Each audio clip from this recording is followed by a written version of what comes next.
Start.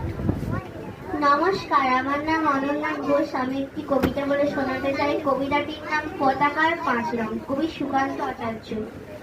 বলো তো দেখি, পতাকায় মোদের কয়টি রং আছে?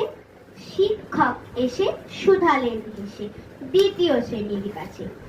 একসাথে মিলে সব ছেলে বলে চিৎকার করে জোরে, 3টে বর্ণ রয়েছে রাঙানো ওই জাতীয় পতাকা জুড়ে। শ্রেণীর পেছনের বেঞ্চের কোণে শিশু ছিল এক বসে। পতাকায় 5 রং আছে, বলল সে মৃদু ভাষে।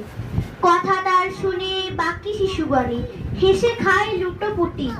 শিক্ষক রেগে বলেন হেঁকে, বোঝাও কি করে 5টি।